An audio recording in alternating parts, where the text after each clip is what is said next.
A paz do Senhor, queridos! Estamos iniciando mais um vídeo do seu canal EBD Fácil e Motivadora. E no subsídio de hoje nós forneceremos algum comentário sobre a lição de número 9, que tem como título O Mistério da Unidade Revelado. Amém?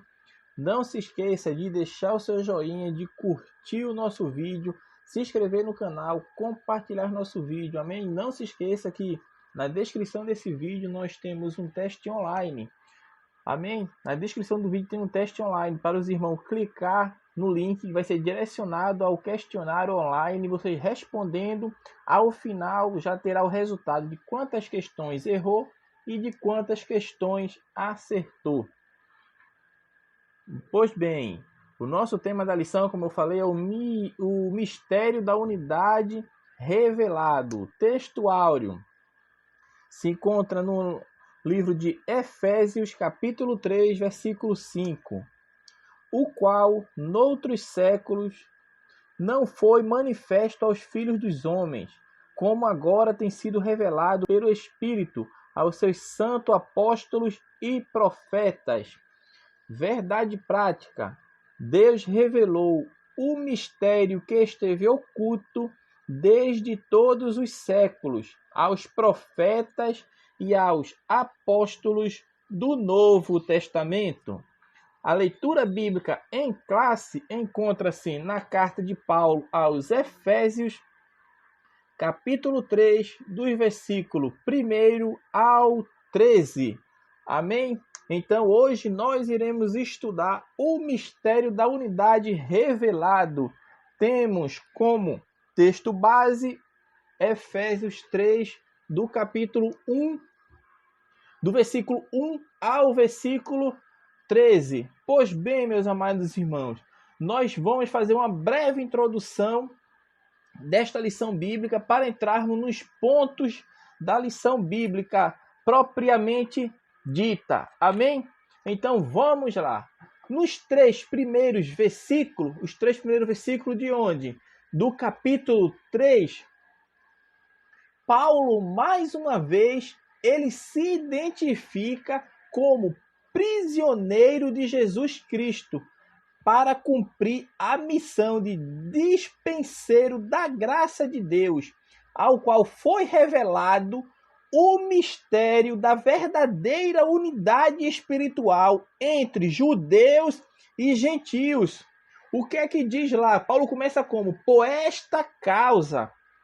Então, Paulo inicia o capítulo 3 de Efésios com a expressão por esta causa. Porque é uma expressão referente a tudo quanto havia escrito sobre as riquezas das bênçãos de Deus em Cristo. Ou seja, lá no capítulo 1. E ao desenvolvimento que deu a questão do propósito de Deus em Cristo, que é o que nós iremos ver neste capítulo 3. Quando destaca a nova vida em Cristo, que reúne judeus e gentios num só povo. Então, seguindo, o apóstolo Paulo fala: eu, Paulo, sou prisioneiro de Jesus Cristo. Então, meus amados irmãos, Paulo, quando identifica-se dessa maneira, ele queria mostrar dois lados da mesma situação. No sentido real, ele estava preso em Roma. Por outro lado, esta prisão lhe dava a oportunidade de tornar-se prisioneiro de Cristo, pois ali poderia prestar-lhe um serviço que talvez fizesse melhor se estivesse fora da prisão de Roma. Então, esta expressão, prisioneiro de Jesus Cristo, tem um sentido literal e outro metafórico. Ao invés de lamentar o fato de estar preso, ele inverte o seu significado e torna a sua prisão uma forma de servir melhor ao Senhor.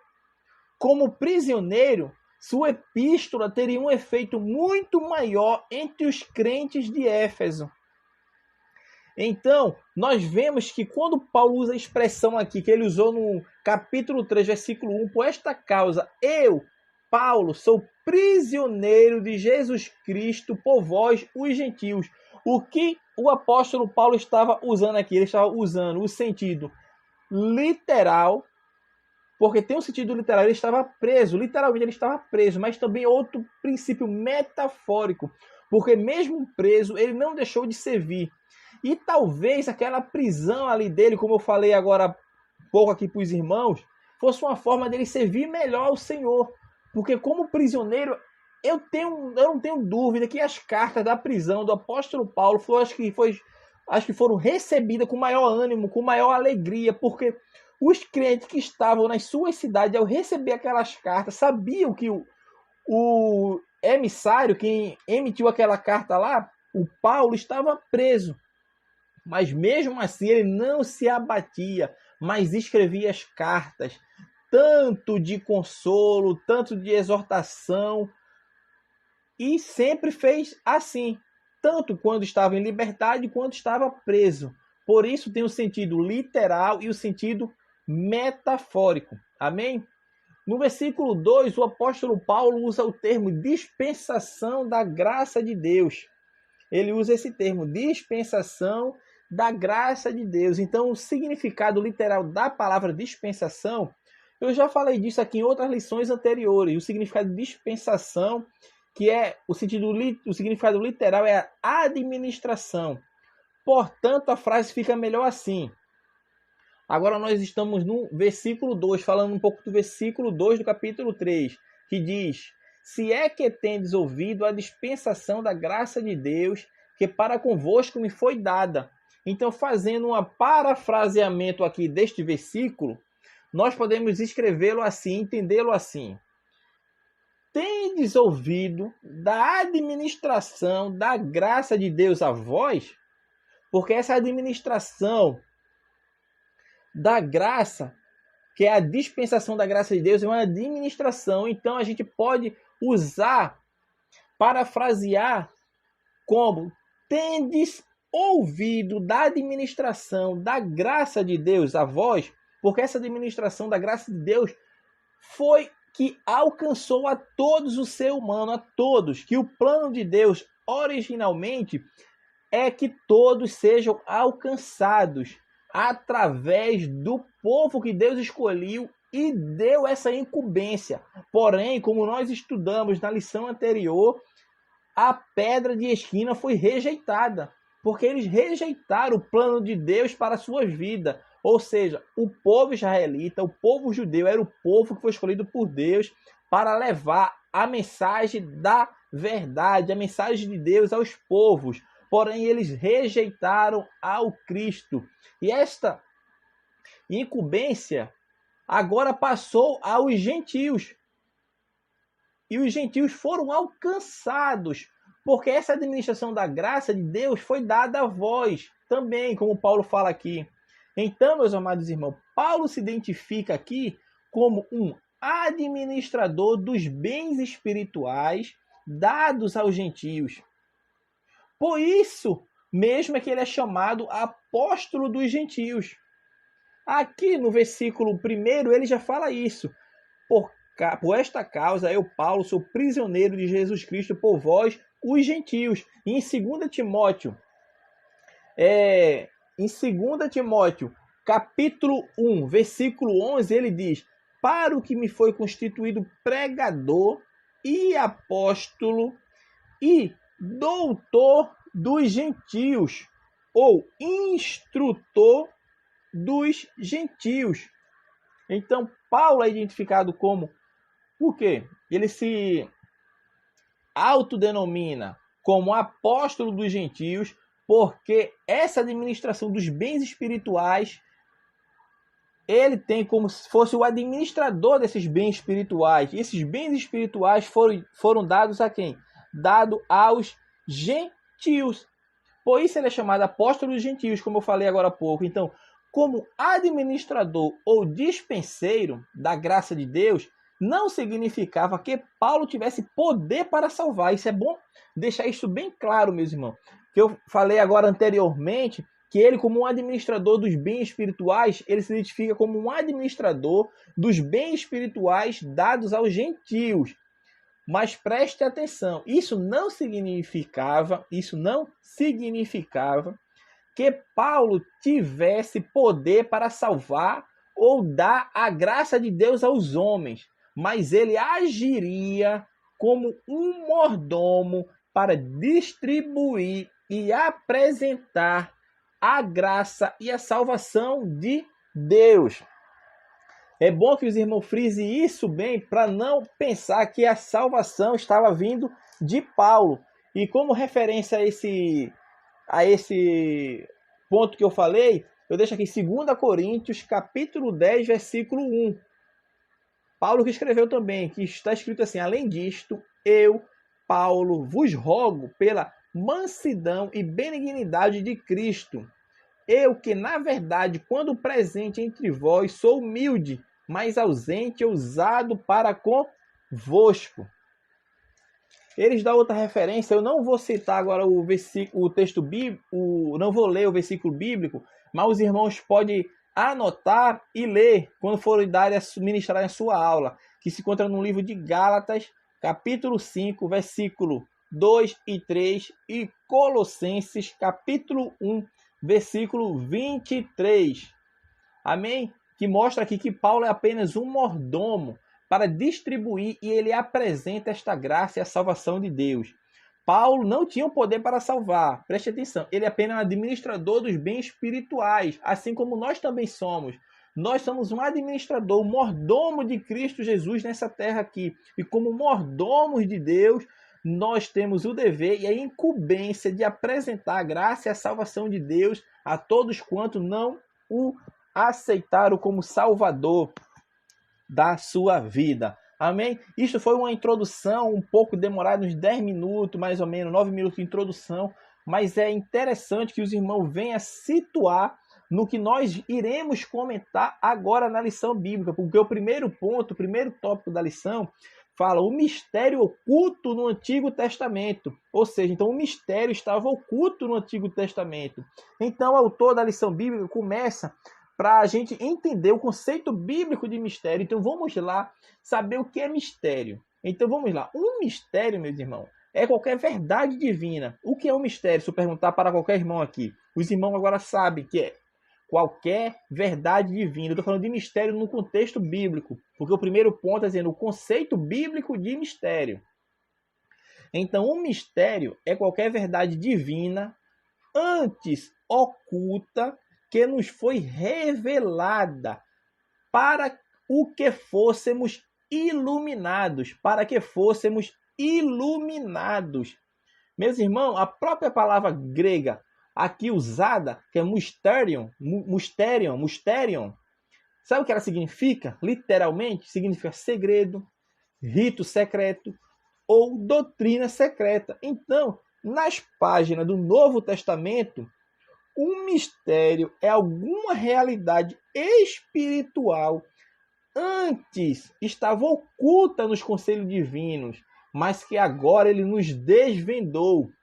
Os mistérios sempre são verdades profundas e importantes.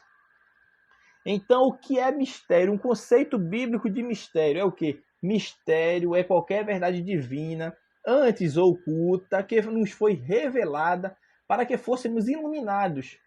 Então, este é o conceito bíblico de mistério.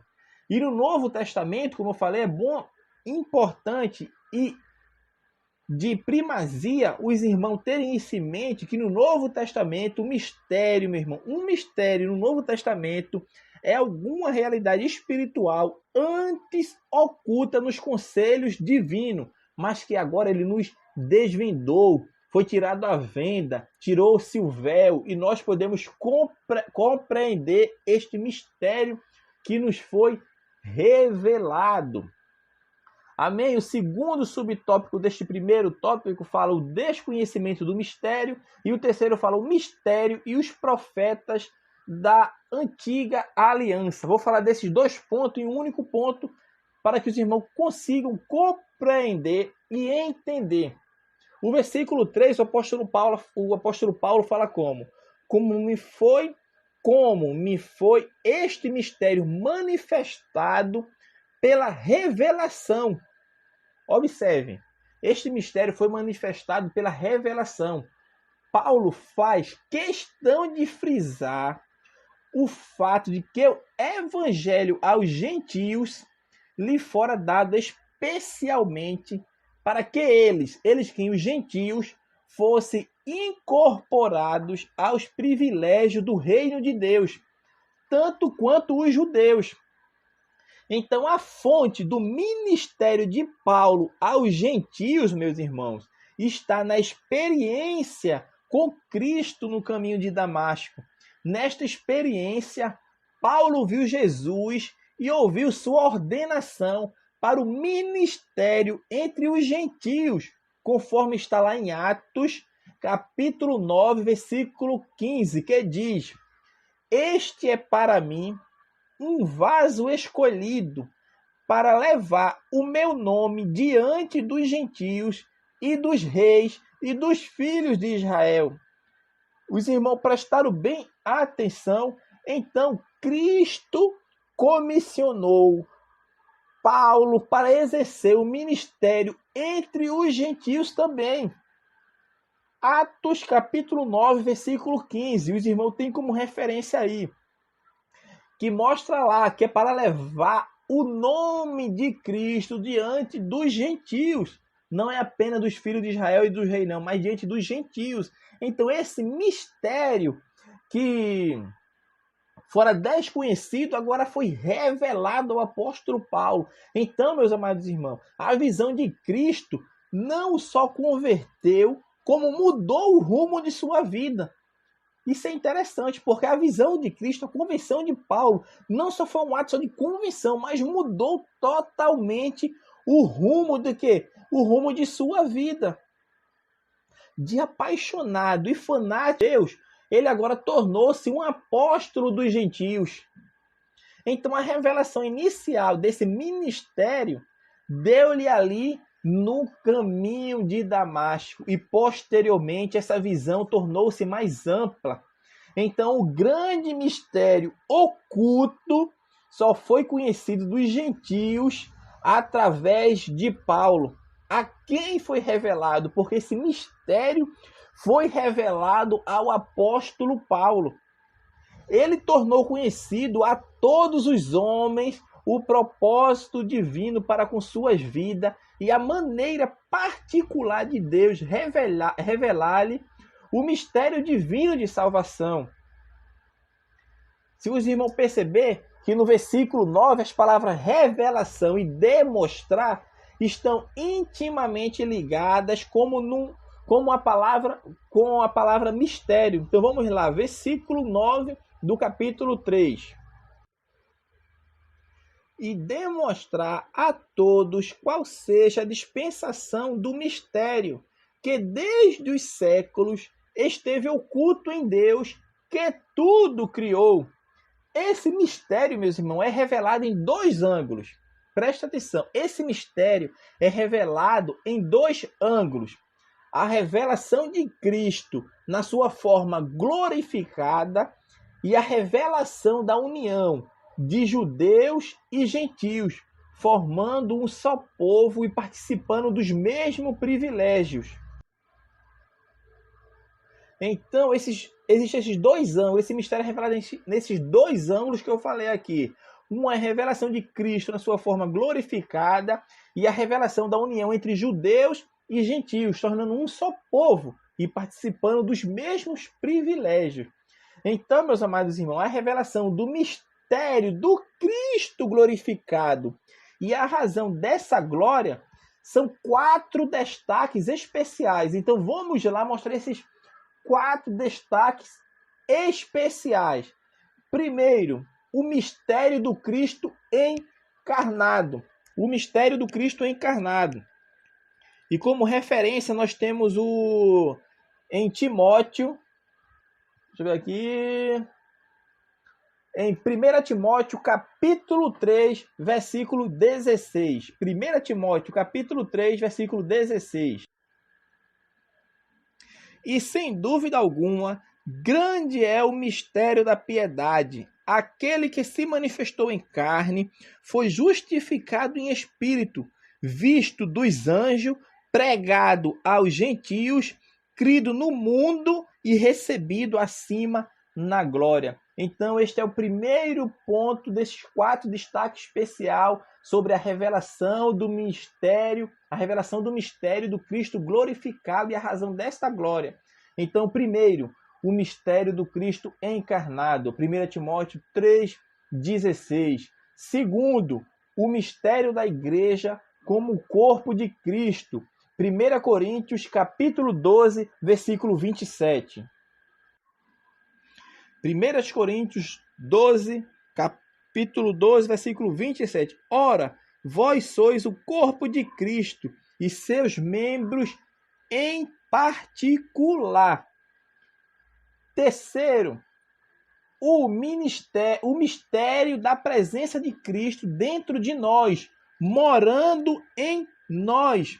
Esse texto encontra-se em Colossenses, capítulo 1, versículo 27, aos quais Deus quis fazer conhecer quais são as riquezas da glória deste mistério entre os gentios, que é Cristo em vós, esperança da glória.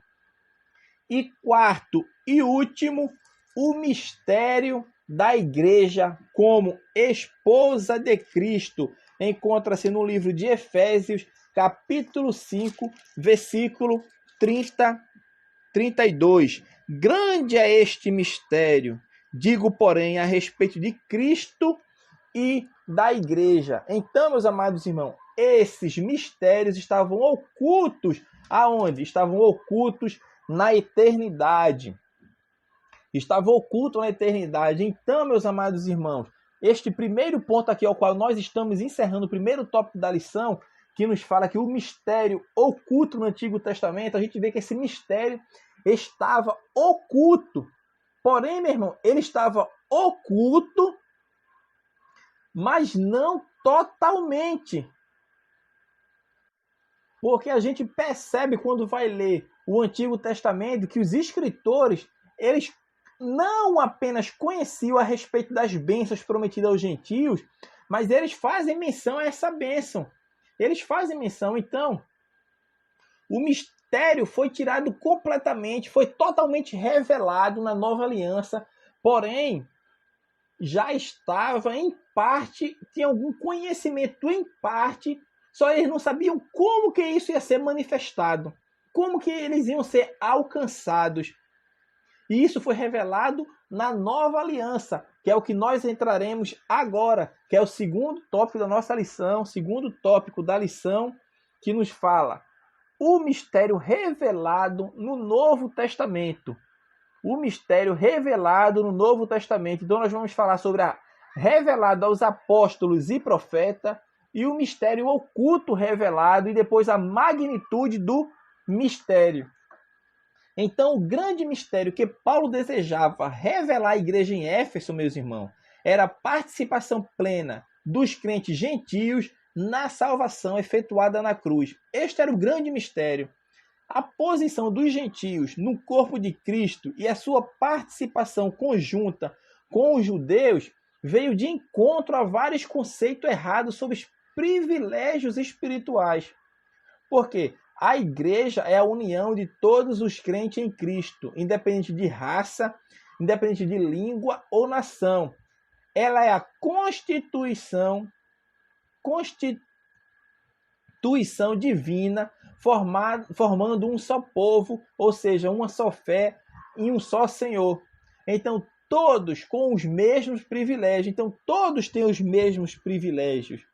Então, a participação na filiação a Deus é direito comum a todos quantos receberem a Cristo Jesus como Salvador. Esse mistério é apresentado com um sentido amplo, meus irmãos. E a participação dos gentios na nova ordem, que nova ordem é essa? É a igreja. É de igualdade de posição e privilégio em relação aos judeus cristãos. A ampliação dessa participação gentios-judeus é compreendida pelos prefixo grego, que tem um prefixo grego que se usa ali, que se escreve com S-U-N, que é sur, que significa iguais. significa iguais, sócios, participantes, juntos, isto é, no mesmo nível, nem inferior, nem superior aos outros. Este prefixo do qual eu estou falando, que é o prefixo su, que é S-U-N, equivale ao sufixo CO, sufixo cor, em português. Porque quando Paulo afirma que os gentios são co-herdeiros, co-participantes e co-membros do corpo de Cristo, ele está falando isso aonde? No versículo 6 do capítulo 3, a saber que os gentios são co-herdeiros e de um mesmo corpo. Então a palavra co-herdeiros, meus irmãos, refere-se à participação dos gentios e os judeus crentes em Cristo na igreja. A preocupação do apóstolo era desfazer um falso ensino no seio da igreja de Éfeso. Alguns judeus afirmavam, observe só o que acontecia naquela igreja de Éfeso. Alguns judeus afirmavam que nenhum gentio crente poderia participar da herança ou parte dela prometida a Israel, a não ser que o gentio se submetesse ao cumprimento de alguns ritos e cerimônias estritamente judaicas. Nós estudamos isso também, que a parede foi derrubada. Nem os judeus conseguiam cumprir os seus 613 mandamentos, quanto mais um gentio. Entretanto, a Paulo, meus irmãos, foi revelado que a graça de Deus para os gentios não exigia nenhum rito judaico, visto que estes ritos eram especificamente para os judeus e dos judeus. Em Cristo, os gentios têm direito a todas as bênçãos divinas, com base apenas nos méritos de Cristo Jesus. Eles são participantes das promessas de Cristo e formam um só corpo espiritual com os judeus, cujo resultado único é a igreja. Então, os gentios foram feitos povo de Deus, geração eleita, nação santa e povo adquirido, juntamente com os judeus. Tudo em Cristo Jesus, conforme está em 1 Pedro, capítulo 2, versículo 9. Vós sois geração eleita, nação santa e povo adquirido.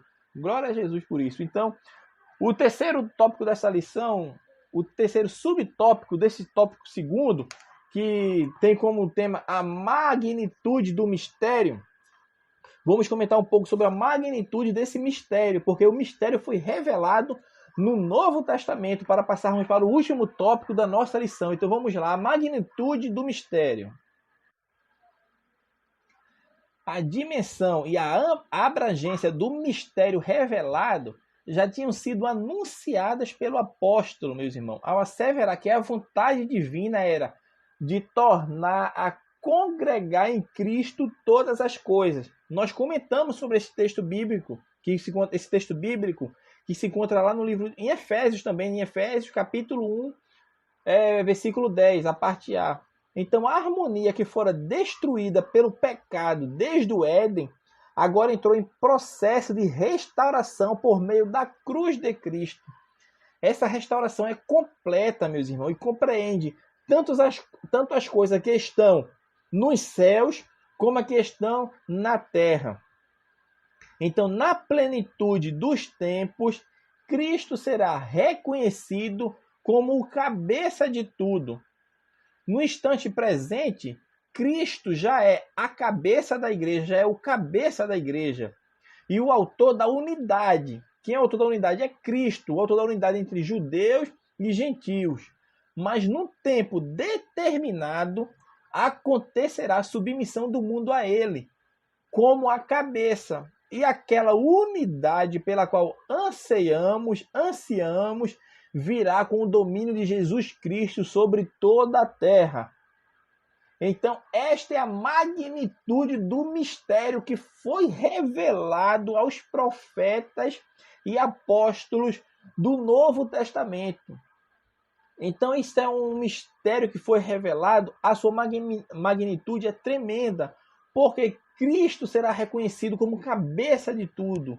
E hoje ele já é o cabeça da igreja, mas ele virá quando retornar a segunda vez a essa terra para estabelecer o seu reino. Aí sim, tudo será submisso a Cristo, o mundo será submisso a Ele, porque o mistério que foi revelado hoje está sendo pregado, ministrado, porque é o ministério que vai alcançar todos quanto aqueles aceitarem o reino de Cristo, aceitarem a Cristo como Rei e Salvador. E este mistério foi revelado, e nós como mordomos, como administradores desta graça, temos a incumbência de levar o Evangelho de Cristo a todos quantos aqueles que não foram alcançados ainda. Terceiro tópico da nossa lição, o mistério pré-estabelecido por Deus. Nós estudamos o primeiro tópico da lição, que falou o mistério oculto no Antigo Testamento. Falamos o segundo tópico, o mistério revelado no Novo Testamento. E agora vamos para o último tópico, que tem como título o mistério pré-estabelecido por Deus.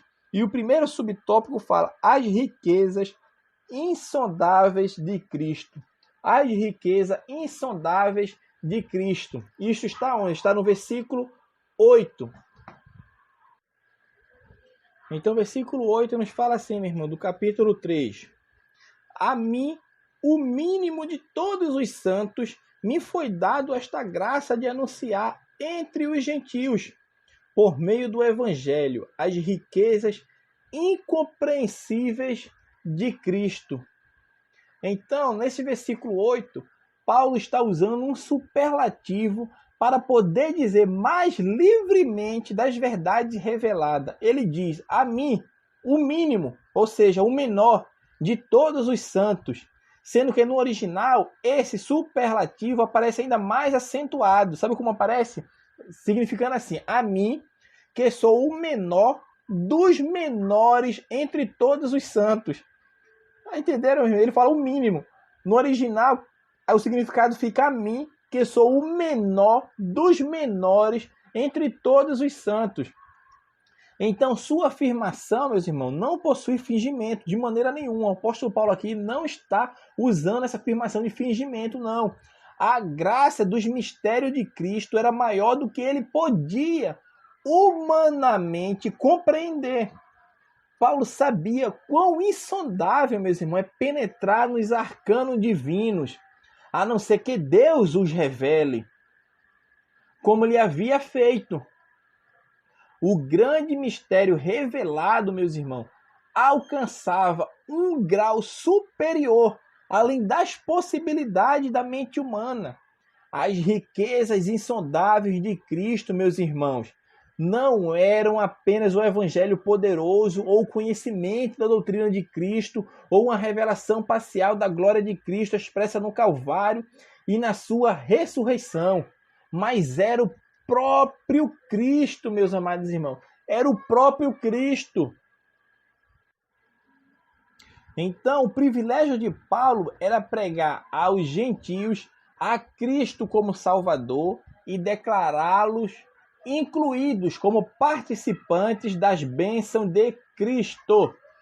Segundo tópico, subtópico deste terceiro tópico, o eterno propósito em Cristo.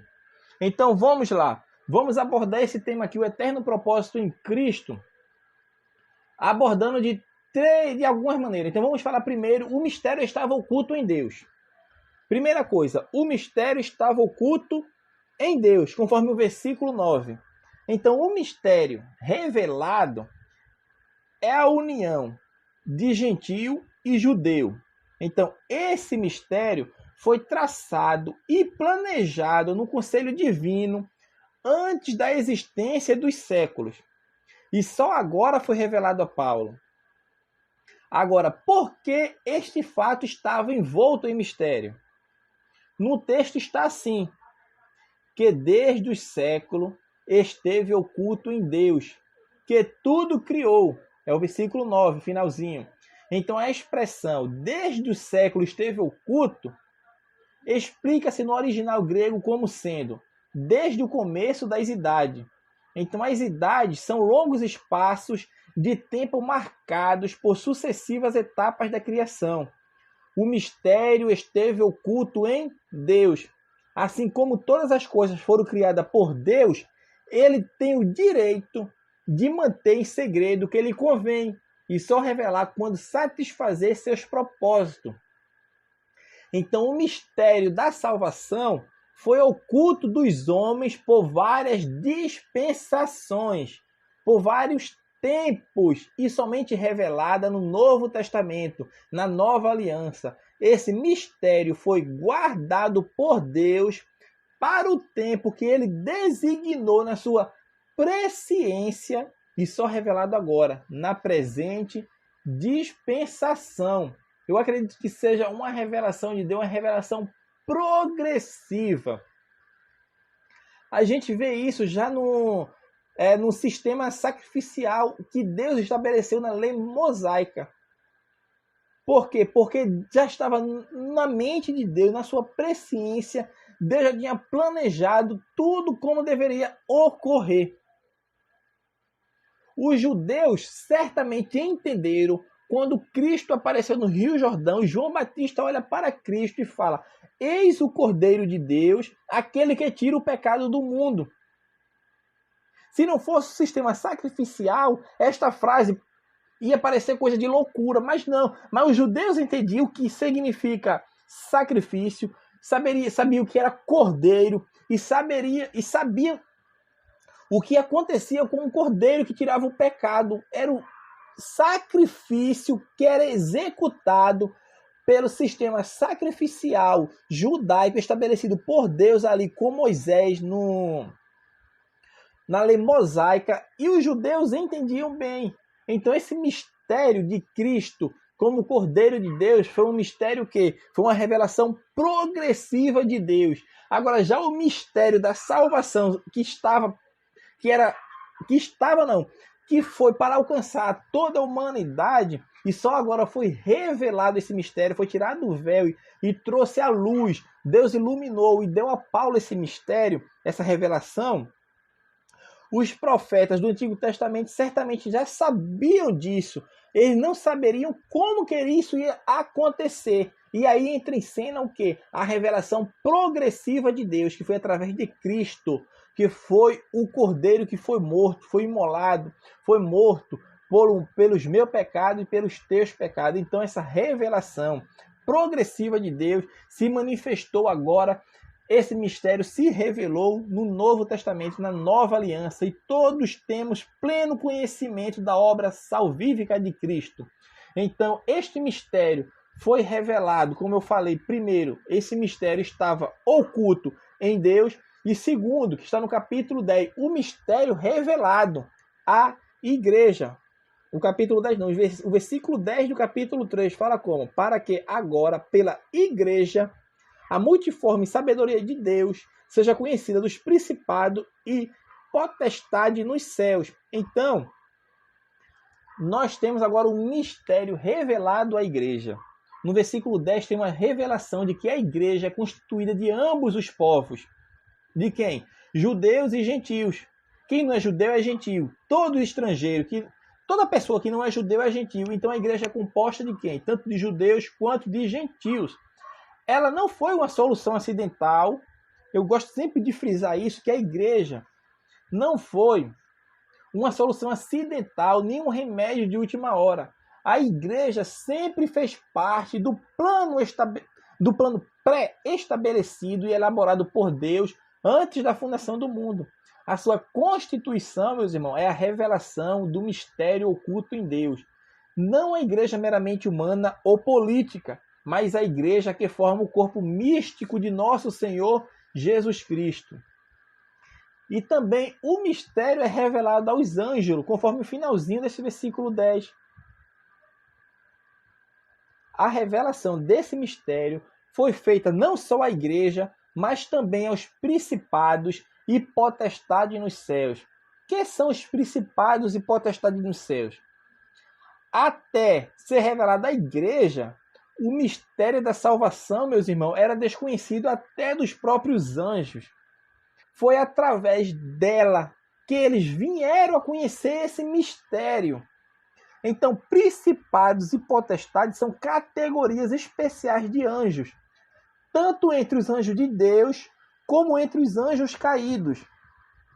Assim, tanto os anjos bons quanto os maus passaram a conhecer a revelação do mistério, quando Deus o fez conhecido à igreja. Então, quando esse mistério foi revelado à igreja, as potestades e principados, ou seja, os anjos, tanto os anjos bons quanto os anjos caídos, vieram a conhecer o plano de Deus.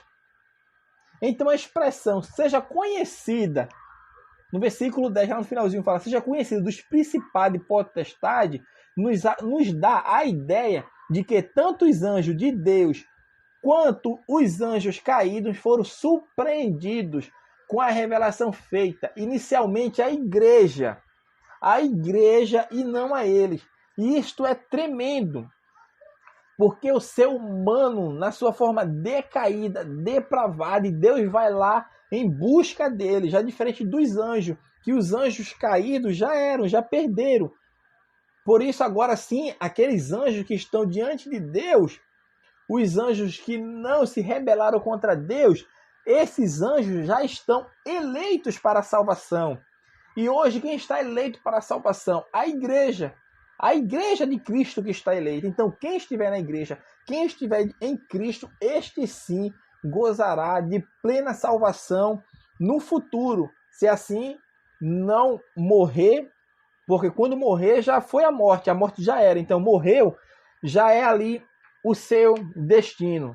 Se morreu salvo, ressuscitará um dia a encontrar o Senhor nos ares. Se morreu sem Cristo, esperará passar o milênio para assim ressuscitar em corpo e receber a sua sentença. Não é nenhum julgamento, é sua condenação eterna, porque rejeitou o Cristo, o Filho de Deus.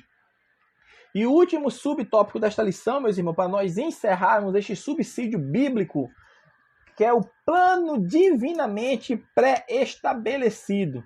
Então, no versículo 11, tem uma parte que fala como, segundo o eterno propósito que fez em Jesus Cristo nosso Senhor. Isto é o versículo 11 do capítulo 3.